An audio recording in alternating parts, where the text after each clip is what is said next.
Is Boston about to trade away its most unselfish star to a team that's already mortgaged its future just to cling to relevancy? It sounds outrageous, but in the twisted economic landscape of the NBA, where second tax apron penalties hit harder than a prime Shaq in the paint, the unthinkable is suddenly on the table. Jrue Holiday to the Los Angeles Clippers. Yes, the same Clippers who once fumbled a chance to land him years ago are now circling back like a desperate gambler, trying to win back everything on one final hand. But this time, the stakes are even higher, because this move wouldn't just reshape the Clippers. It could signal that Boston's championship window is slamming shut faster than anyone expected. Let's set the stage. The Celtics are staring down a financial disaster, not a minor cap crunch, a full-on salary implosion. If they keep their core intact, they could be looking at hundreds of millions in repeater tax penalties,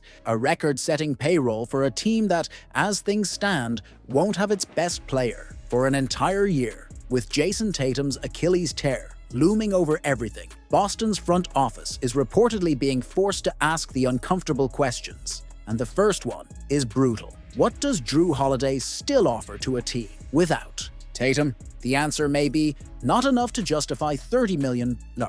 That's where the Clippers step in, but not as saviors. They're opportunists. And this is where the real drama begins. The proposed trade: Clippers receive Jrue Holiday. Celtics receive Bogdan Bogdanović, Derek Jones Jr., Chris Dunn at first glance. It seems underwhelming. 3 role players for a 4-time All-Defensive Guard and NBA champion. But if you only look at the box score, you're missing the real story and the danger Boston might be walking into. Holiday's counting stats are down. That much is true, but only casuals read box scores when evaluating Jrue. Coaches, scouts, executives, they know better. They know that Holiday's impact shows up in the margins. He's the guy who takes on the opposing team's best perimeter score and quietly dismantles them. He switches, rotates, communicates, closes games with calm, and hits back-breaking shots when needed. He's not splashy, he's surgical. And yet, Boston might give him up for cap relief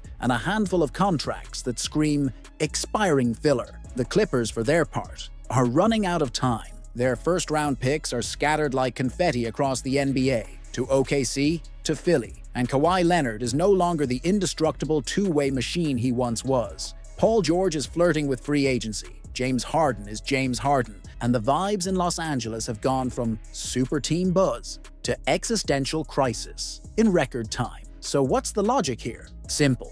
LA wants to inject a final dose of defensive identity and veteran composure before their window collapses completely. Holiday fits that bill. He doesn't need touches. He doesn't demand the spotlight. He just wins. Quietly, methodically, like a ghost in the machine. But the real question is what this trade says about Boston. Are the Celtics tapping out of 2026 before the season even begins? Are they signaling that the Tatum-Brown core isn't getting another big swing? And most importantly, are they prepared to hand over a franchise-defining glue piece to a desperate rival for nothing more than salary relief and roster filler? What if Boston's next dynasty run starts with letting go of the very players who were supposed to complete it? The NBA has seen shocking trades, controversial rebuilds, and emotional farewells. But if the latest proposal involving Jrue Holiday and Kristaps Porzingis becomes reality, we may be about to witness one of the most ruthless roster shakeups of the modern era. And it all begins with a cold truth. The Boston Celtics, once poised to dominate for years, might be forced to tear it all down after a single injury changed everything. Jason Tatum's torn Achilles isn't just a setback, it's a franchise-altering catastrophe. Without Tatum, Boston isn't just vulnerable, they're exposed. And worse, they're financially suffocating. A projected $270 million in repeater tax obligations has turned what was once a championship blueprint into a ticking luxury tax time bomb. So now the whispers are getting louder. Is this the end of Boston's all-in era? According to Eric Pincus of Bleacher Report, the Celtics may be preparing to offload both Jrue Holiday and Kristaps Porzingis, 2 core veterans from their 2024 title team, in a seismic 3-team deal designed to reshape their roster and ease a financial avalanche. Dallas, Mavericks receive Drew Holiday, the Emma trade exception Boston. Celtics receive Daniel Gafford PJ, Washington. Drew Timmy multiple trade. Exceptions totaling over 39 million Brooklyn Nets. Receive Kristaps, Porzingis Dwight, Powell Olivier, Maxence, Prosper Xavier, Tillman Senior Namias. Queta 2026 protected. First round pick 2027. First round pick swap at first glance.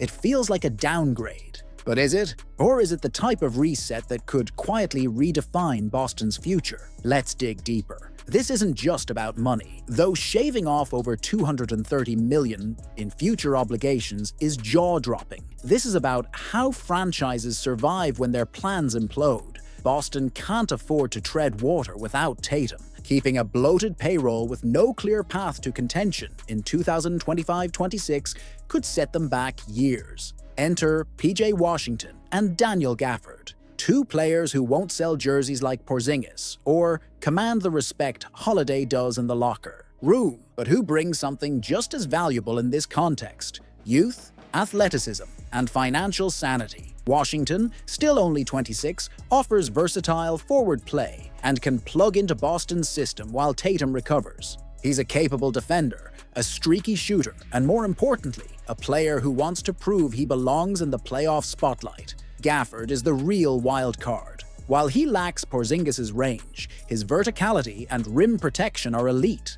During stretches in Dallas, he showcased the kind of energy bigs that thrive in fast-paced, switch-heavy defenses. Is he the perfect fit? No, but he might be a better long-term investment than an aging Porzingis with a problematic injury history and a nearly $31 million cap hit. Still, the most polarizing aspect of this proposal is philosophical, not financial. How do you sell this to the fans? Aren't the Celtics supposed to be going for it while Tatum and Brown are still in their prime? Is trading away two key veterans the equivalent of waving the white flag? Not necessarily. This deal opens a door no one's ready to talk about publicly. The possibility that Boston's front office doesn't view 2025-26 as a championship window at all. And if that's the case, their best move is to sacrifice short-term flash for long-term flexibility. Let's not forget, Boston is now under new ownership. William Chisholm didn't build this roster, he inherited it. And early signs suggest he's not keen on paying nearly $300 million for a team that could realistically finish the season without its best player.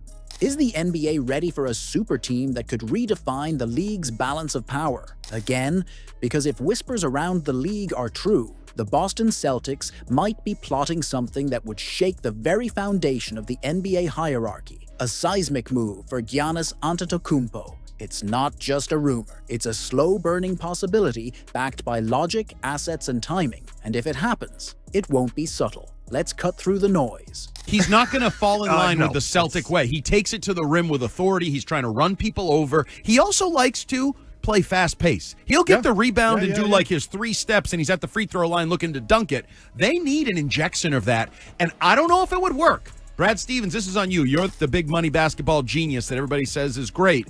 I don't know if it would work pairing him with Jason Tatum, but I'm now open to the idea that it's a creative way to force Joe Mazzulla and the Celtics to play a different style of basketball. Because if you bring Giannis in, you can't just stand around and shoot threes anymore. That's not what he does. It would be the dumbest thing ever. While media cycles obsess over the Knicks draft capital or the Warriors youth movement, Boston is quietly sitting on the most dangerous combination in the league. Championship pedigree, high-end trade pieces, and front office audacity. The idea isn't just to add a star, it's to reconfigure the axis of the NBA. According to ESPN's Brian Windhorst, Boston is one of the few franchises that could acquire Giannis without sacrificing its ability to compete for a title immediately. After the trade, that's an absurdly narrow window. Most teams have to burn the village to get the king. The Celtics might be the rare exception. But how did we even get here? Let's be honest. This isn't about Boston being aggressive.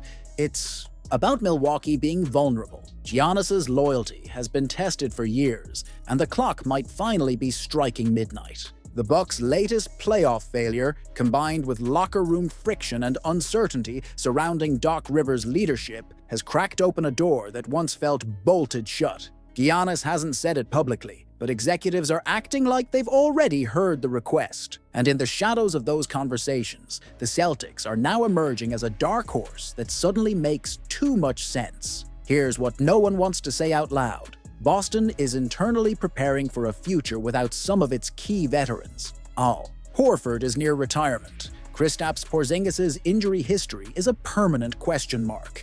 Jrue Holiday, despite being elite, is aging and expensive. There are even murmurs, quiet but persistent, that Jaylen Brown could be the key to a Giannis deal. Yes.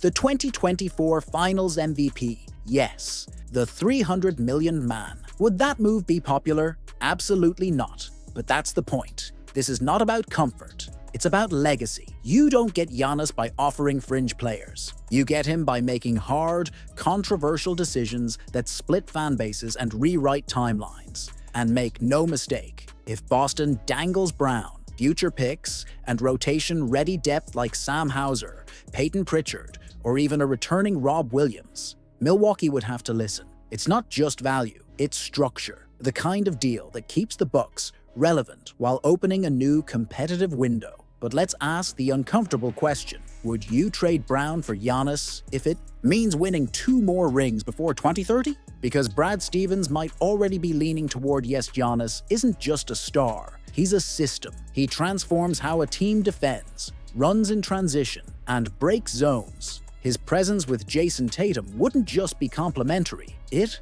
would be revolutionary. Tatum could stay on the perimeter and become a more efficient version of himself, focusing on scoring and creation. Giannis could shoulder the rim pressure and provide elite interior defense Boston hasn't had since the Garnett era. And here's something fans outside Boston aren't considering. Tatum and Giannis are both under 30. This wouldn't be a short-term gamble. It would be a decade-long nightmare for the rest of the league. Suddenly, a future lineup of Tatum, Giannis, Derek White, and smart role players becomes the Eastern Conference's new final boss. That's not a what if, that's a when. If Boston decides to push the button,